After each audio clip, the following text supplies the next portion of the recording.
Oh, mga kabunyog, mga kabayan, welcome po sa isa na namang episode ng ating Attorney Enzo Bunyog. Ayan, tatlong topics tayo ngayon. Ang unang topic natin, mainit na balita ito. Grabe, itong mga tao ni Duterte. Talagang si Risa pa ang ikinaso ninyo, ha? Kinasuhan si Senadora Risa na sa ethics complaint. Dahil daw sa pagtatamper ng testigo. Ah, ito yung tungkol dun sa yung controversial na testigo kay Kibuloy. Oh. Pangalawang topic natin. Ayon kay Congressman Ridon, yung head ng TRICOM, yung nag-iimbestiga sa mga flood control projects, ang may mga problema daw na projects, hindi daw yung insertions ng mga kongresista at senador, kundi yung mga projects daw ng executive, yung sa NEP, National Expenditure Program. Intindi nyo, talagang yung sa DPWH at DBM projects pa ang may problema. Sige nga, pag-usapan natin to. Ang huling topic natin, gusto raw makiusap, pumunta dito sa Pilipinas ni Attorney Kaufman, abogado ni Duterte, kay PBBM para ipakiusap na payagan itong makauwi sa Pilipinas. Makikiusap kayo. Ang yabang-yabang nyo, yung pala makikisuyo rin kayo. Anyway, mga kabunyog, mga kababayan, ito na, pag-usapan na natin to. Ang tindi ninyo, ang tindi nito nila Topacio.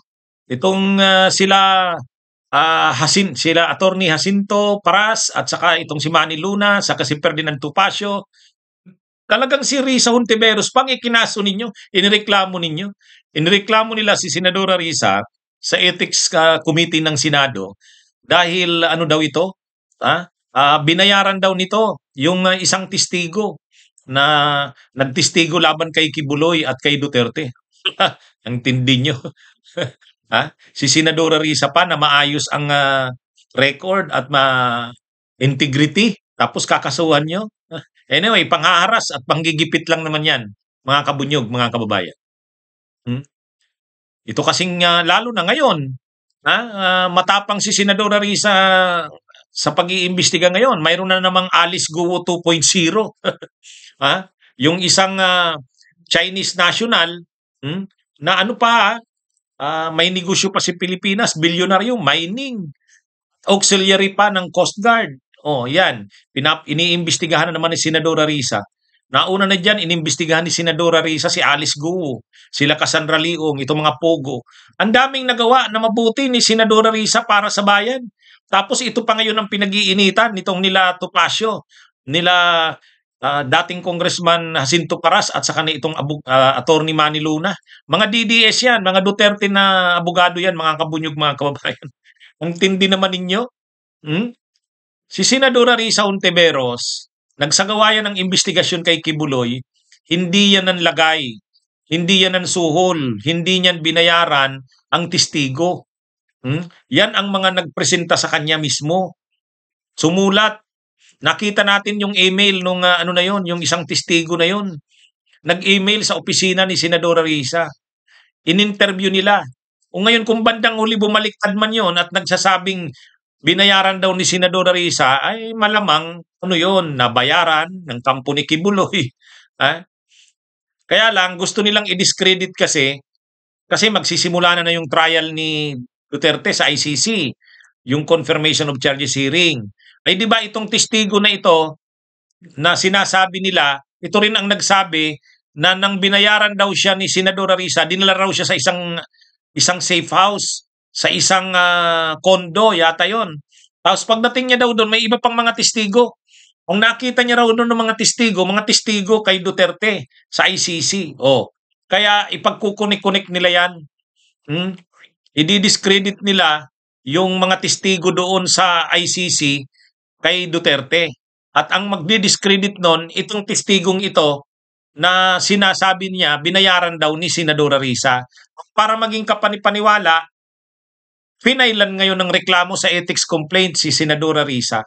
Pag sinabing i-file sa ethics complaint, iimbestigahan yan. Ang problema, ang may hawak ng ethics complaint, si Ruben Padilla, di ba? Di ba? Si Ruben Padilla ang may hawak ng ethics complaint.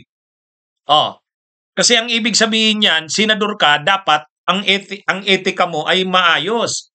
Hindi mo dapat sinisira ang record ng institusyon ng Senado. Ang problema, si Ruben Padilla, chairman ng Ethics Committee, mag-iimbestiga kay Senadora Risa. Inaakusahan nila na si Senadora Risa ang gumawa ng masama na nagbayad ng testigo. Oh, tapos ang mag-iimbestiga sa kanya si Ruben Padilla. Tindi nyo naman. Ang tindi nyo naman, Topacio. Ang tindi nyo naman, ex-congressman Sinto Paras at saka Attorney Manny Luna. Anyway, hayaan nating yan, gumulong yan, lang yan, panggigipit yan, panghaharas kay Senadora Risa. Akala naman nila matitinag niyan si Senadora Risa. Hindi. Kasi alam niya naman na wala namang basihan yan. Alam niya ni Senadora Risa na yan ay panggigipit lang sa kanya. Haharapin niya yan. At mabibigo yan. Sigurado tayo dyan. Kaya lang, siyempre, pang-abala kay Senadora Risa yan. At saka gagamitin nila yan para i-discredit nga yung mga testigo laban kay Duterte doon sa ICC.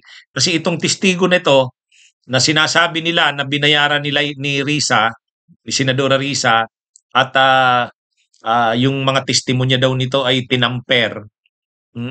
Yan ang nagsabi na nung pumunta daw siya doon sa safe house na dinalahan sa kanya, nandun ang mga testigo rin laban kay Duterte. Yun ang mga nila dyan. Pinagdudugtong-dugtong nila. Anyway, yan mga kabunyog, mga kabayan. Yan ang isang nangyari ngayong araw.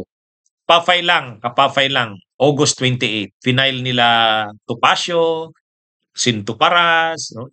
Mga lahat yan, mga abogado lahat yan ni Duterte, mga kabunyog. Pro-Duterte lawyers yan. Ewan lang natin kung bagay dati naman nilang inanunsyo na yan eh. Ngayon lang nila sinagawa, pero matagal na yan. Actually, expected na rin yan ni Senadora Risa. Kaya lang, ang malungkot lang dito, si Senadora Risa na nga, na nagiging ang matinong senadora, matapang, walang kinakatakutan, ginagawa ang para sa bansa, tapos siya pa ngayon ang irereklamo sa ethics complaint pa, na parang ang nakabiolate ng etika ng isang senador ay si Senadora Risa pa, at ang mag-iimbestiga pa ay si Ruben Padilla bilang chairperson ng Senate Committee on Ethics Committee. Intindi. Anyway, dito tayo sa pangalawang topic. Itong sabi ni Ridon, Congressman Ridon, ang may problema daw yung hindi yung insertions, hindi daw yung mga proyektong in-insert ng mga senador at kongresista, kundi yung mismong mga proyektong in-identify ng DPWH sa NEP. Ito mga kabunyog, mga kababayan, parang pinapasa ngayon ng mga kongresista at ng senador sa Malacanang mismo. Parang nagpapaimbestiga si PBBM ng mga ghost at saka mga substandard na mga palpak na mga flood control projects. At ang tinatamaan nito ay mga kongresista at senador kasi sila yung nag-propose ng mga projects na yan, mga insertions nila, karamihan dyan. Ang sabi ngayon, ito ang matindi, ang sabi ngayon nila Congressman Terry Ridon, at actually narinig na rin natin yan kay kay Senador Joel Villanueva, ang mga may problema daw ng mga projects, hindi naman daw insertions ng mga kongresista at senador. Mga projects na linagay sa NEP, National Expenditure Program. Ibig sabihin, ang nag-identify niyan, ang proponent niyan ay DPWH mismo. So ibig sabihin, ang gobyerno pala ni PBBM mismo ang may problema kasi sila ang nag-propose niyan, DPWH at DBM. Hindi naman daw mga senador. Ang tindi, Parang mare-reverse ngayon ng parang ang lalabas ngayon sa investigasyon ng Senado at saka ng Kamara, ang may problema pala ay DBM. Yung gobyerno pala mismo, administrasyon ni PBBM may problema. Kasi DPWH ang nag-propose ng mga projects. Ay ang DPWH under kay PBBM, linagayan ng DBM doon daw sa NEP, National Expenditure Program. Hindi naman daw yan yung mga in-insert or pinopose ng mga kongresista at mga senador. Kaya wag daw sisihin ang mga kongresista at senador. Yung mga pinangalanan at binisita ng mga proyekto ng mga palpak, ghost at mga o kaya substandard, mga NEP proposed programs daw yon, flood control, hindi kanila. Pero may sinabi diyan si dating Senate President Drilon, tama naman yung sinabi ni dating Senate President Drilon. Sabi ni dating Senate President Drilon, Hindi naman ang insertions ng mga kongresista at senador, hindi naman nangyayari doon sa ano lang, sa hearing ng mga komite sa Senado at sa Kamara ng budget. Hindi lang nang piniprepare pa lang ng mga nang piniprepare pa lang ng DBM ang budget, doon pa lang sa pagka-craft ng budget, hinahanda pa lang. Nag-i-insert na ang mga kongresista at senador.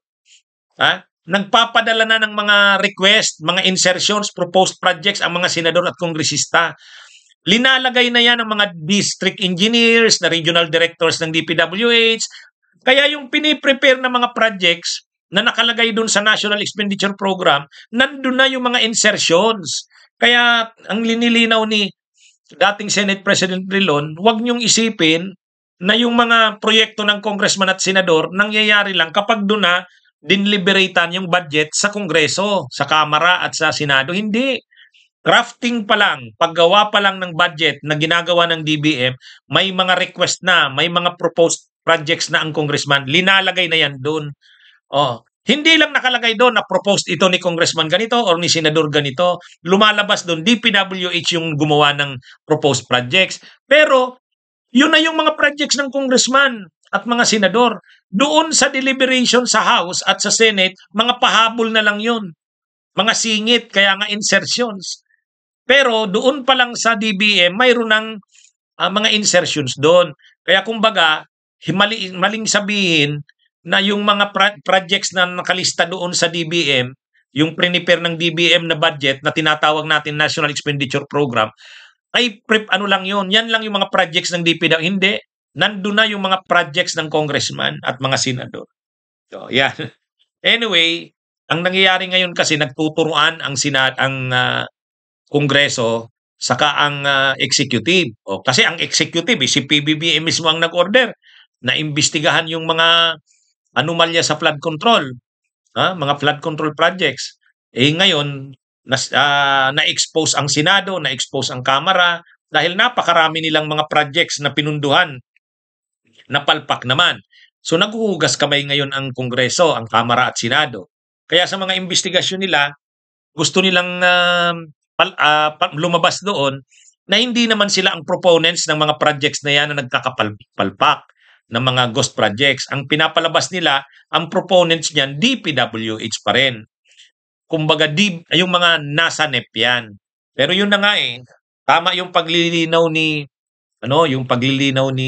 dating Senate President Drilon. Kahit naman sa NEP pa lang yan, may mga projects na dyan ng congressman at senador. Kumbaga yung insertions doon sa mga hearing ng Kamara at ng Senado at sa MyCam, dagdag pa yun. Dagdag pa. Kumbaga mga pahabol nga, kaya nga insertions isiningit. Okay? O ito mga kabunyog, mga kababayan, last topic natin. Itong si Kaufman, sa isang interview sa kanya, sinabi niya, gusto niyang pumunta sa Pilipinas, makipag-usap, mag-seek ng audience sa presidente para makiusap mismo kay PBBM. Gusto niya raw makiusap, napayagan naman na makauwi sa Pilipinas ang dating presidente na si Rodrigo Roa Duterte. Ang yabang-yabang nyo kasi. Di ba sinabi mo noon, Kaufman, ang talagang prosecutor na nag-uusig kay Duterte ay yung nasa Manila, sa palasyo. Ang tinutukoy niya si PBBM. Tapos sa bandang huli pa lang ngayon, makikiusap ka pala dito. Awan ko lang kung pagbigyan yan ng presidente. Napaka-importante mo naman para papuntahin ka doon. At kausapin. Anyway, abangan natin. Sabi naman ni Yusek Claire Castro, wala naman daw silang natatanggap pang request. Anyway, ganito na kasi mga kabunyog, talagang linalakad ni Kaufman na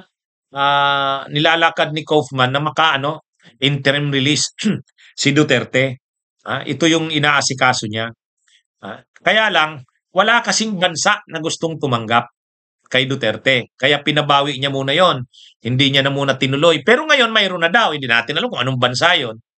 Pero mukhang ang gusto talaga ni Duterte sa Pilipinas, sa Davao City. Ang problema, hindi naman mangyayari yan kung hindi papayag ang presidente ng Pilipinas. Kahit pa kahit pa i-ano ng ICC na maka-release si Duterte, interim release, hindi ibig sabihin niya na pabalik siya ng Pilipinas. Kasi kung ayaw naman ng Pilipinas na tanggapin si Duterte, bakit? Maraming obligasyon yan eh. Halimbawa, pag may hearing doon sa Dahig, sa The Netherlands, dadali na naman doon si Duterte. Ay gastos ng gobyerno yan o kaya abala sa gobyerno yan. Pangalawa, posible ditong makakreate ng mga kaguluhan. Kasi ang sinasabi kasi nila Kaufman, wala namang kakayahan na si Duterte makialam sa Pilipinas. Ha? Wala na daw itong power, wala nang kapangyarihan. Sinong nagsabi? Ha? Malakas pa rin ang impluensya ng mga Duterte. Kaya niya pangguluhin ang Pilipinas. Nandun nga sa dahig, nakakagalaw pa dito eh. Hmm? Kaya ano yon, sa parte ng administrasyon ni PBBM, sa tingin ko, hindi na nito tatanggapin yung ano, kumbaga mas ano na, kung talagang lilitisin si Duterte, doon na lang yan sa dahig. Hindi kaya ng Pilipinas na mag-assume pa ng responsibilidad dyan. Kaya lang, ang gustong mangyari dito ni Kaufman, makiusap. Makiusap sa presidente ng Pilipinas. Hmm? Kasi, siyempre si Duterte, mas gusto ni Duterte, dun magstay sa Davao. Kaya lang, ang problema kasi, sa simula't simula pa kasi, grabe na ang mga sinabi nila Kaufman kontra kay PBBM o sa gobyerno ni Marcos. Inaakusahan nila ito na kinidnap si Duterte. Tapos ang totoo daw na nag-uusig kay Duterte hindi naman yung prosecutor ng ICC, ang prosecutor daw ay nandun sa palasyo sa Manila. O di ang tinutukoy diyan si PBBM. Ginagamit lang daw ng gobyerno ang prosecutor ng ICC para usigin si Duterte. Mga seryoso at mga ano yun eh, mga mga seryoso at matitinding mga akusasyon sa gobyerno ni PBBM. Tapos ngayon, makikiusap ka, magre-request ka ng audience na pagbigyan kang makausap ang presidente para makapaabot mo yung pakiusap, gisuyo na payagang makauwi sa Pilipinas. Ay yun din naman pala eh. Papunta din pala kayo doon, ba't na masyado pa kayong mayabang nung una? Anyway, hindi natin alam kung ano magiging aksyon ng presidente diyan. Pero isa 'yon. Saka sa presidente kay PBBM, malamang mas gusto na nilang doon na lang sa ICC si Duterte. Kasi kung nandito 'yan sa Pilipinas, from time to time na may hearing, hihilingin ng ICC na dalhin doon, ay ang hirap ng ano, ang hirap na ano 'yan, siyempre security niyan, sabihin pang gagastusan ng ICC. Pero yung abala niyan. Samantalang kung doon yan, total may hearing doon, di doon na lang. Anyway, ano ito, nagbabakasakali lang nito si Kaufman na baka pagbigyan siya. Makikiusap daw siya sa sambayan ng Pilipino. Wow. Anong tingin ba ni Kaufman sa sarili niya? Ha? Ang ibig sabihin niyan, pupunta dito sa Pilipinas, magpapa-interview, ma-meeting ng mga Duterte supporters, yun yung gagawin niya. Tapos pupunta dun sa Malacanang. Ang sabi kasi ni Kaufman, makikiusap siya sa mamamayang Pilipino at sa gobyerno ng Pilipinas na pagbigyan naman ang dating presidente na umuwi na dito sa Pilipinas. Ano kasi, si Duterte kasi nung una ang yabang. Sabi niya, anong sabi niya tungkol sa ICC? Wala naman yan. Sasampalin ko pa yan. O ngayon, tapos ano nila, ininsulto nila ang gobyerno ni Marcos na ito raw ay ano, kidnapper. Tapos ngayon, sinasabi rin ni Kaufman, ano ito, ang gobyerno ni Marcos ang totoong prosecutor kay Duterte. Tapos ngayon, makikiusap, ang labo ng ginagawa nilang yan. Anyway, yan mga kabunyog mga kababayan, no? Ang tungkol diyan sa balita sa ICC.